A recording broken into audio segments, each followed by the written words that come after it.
Hi friends, இன்றைக்கி நம்ம பார்க்க போகிறது ஒரு லஞ்ச் பாக்ஸ் ரெசிபி. குழந்தைங்கள்லேருந்து பெரியவங்க வரைக்கும் ரொம்பவே விரும்பி சாப்பிடுவாங்க. ஆஃபீஸ்க்கு, ஸ்கூலுக்கு இந்த மாதிரி செஞ்சு கொடுத்து அனுப்புங்க. பாக்ஸ் காலியாக தான் வரும். இது ரொம்பவே ஆரோக்கியமானது, சீக்கிரமாகவும் நம்ம செஞ்சிடலாம். கொண்டக்கடலை சாதம் தான் பார்க்க போகிறோம். வாங்க எப்படி செய்யலான்னு பார்க்கலாம். ஓவர் நைட் ஊற வச்ச 100 கிராம் கொண்டக்கடலையை ஒரு குக்கரில் சேர்த்துக்கலாம். இது கூட 1/2 டீஸ்பூன் கல்லுப்பு, அது மூழ்கிற அளவு தண்ணி சேர்த்து 4 விசில் விட்டு வேக வச்சு எடுத்து வச்சுக்கலாம். இந்த 100 கிராம் கொண்டக்கடலை பார்த்திங்கன்னா 4 பேர் சாப்பிட்றதுக்கு சரியாக இருக்கும். அடுத்ததாக ஒரு வாணலில் 3 ஸ்பூன் எண்ணெய், ஒரு பட்டை, ஒரு லவங்கம், ஒரு பிரிஞ்சி இலை, ஒரு ஏலக்காய், 1/4 டீஸ்பூன் சோம்பு சேர்த்து அது நல்லா பொரிஞ்ச உடனே 2 பச்சை மிளகாய் சேர்த்துக்கலாம். அடுத்ததாக பொடியாக கட் பண்ண ஒரு பெரிய வெங்காயம், இது கூட 10லேருந்து 15 புதினா இலை, இது எல்லாத்தையும் சேர்த்து நல்லா வதக்கிக்கலாம்.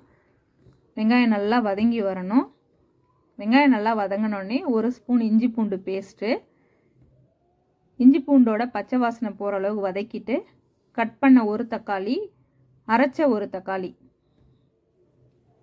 சேர்த்துக்கலாம். தக்காளி நம்ம ஏன் அரைச்சி சேர்க்குறோம் அப்படின்னா சாதத்தோட நல்லா மசாலாலாம் ஒட்டி வரும், நல்லா டேஸ்ட்டாக இருக்கும். தக்காளி நல்லா வதங்கி எண்ணெய் பிரிஞ்சு வரும்போது 1 டீஸ்பூன் தனி மிளகாத்தூள், 1/2 டீஸ்பூன் கரம் மசாலா, கொஞ்சம் மஞ்சத்தூள், தேவையான அளவு உப்பு சேர்த்துக்கலாம். இதை 1 நிமிஷம் பச்சை வாசனை போகிற அளவு வதக்கி விட்டுக்கலாம். இப்போது பாதி அளவு மட்டும் கொண்டக்கடலையை சேர்த்துக்கலாம். ஏன்னா இப்போ நான் செய்ய போகிறது 2 பேருக்கு மட்டும்தான். கொஞ்சமாக தண்ணி சேர்த்துக்கலாம். ஒரு 2 நிமிஷம் நல்லா கொதிக்க விடுங்க. இப்போது ஆற வச்ச சாதத்தையும் இது கூட சேர்த்துக்கலாம்.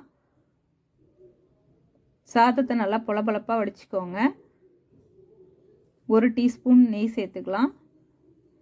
இதை கலந்து விடாமல் அப்படியே ஒரு 2 நிமிஷம் சிம்மில் வச்சு மூடி வச்சுக்கலாம். இந்த மாதிரி வைக்கும் போது சாதம் நல்லா உதிரி உதிரியாக வரும். இப்போ 2 நிமிஷம் ஆயிடுச்சு. இப்போ கட் பண்ணி வச்ச கொத்தமல்லி இலையை தூவிக்கலாம்.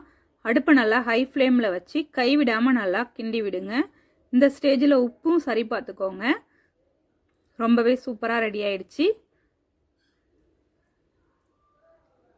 சாதம் பாருங்கள், நல்லா உதிரி உதிரியாக நல்லா சூப்பராக வந்திருக்கு. இந்த வீடியோ உங்களுக்கு பிடிச்சிருந்ததுன்னா லைக் பண்ணுங்கள், ஷேர் பண்ணுங்கள், சப்ஸ்கிரைப் பண்ணுங்கள். தேங்க்யூ.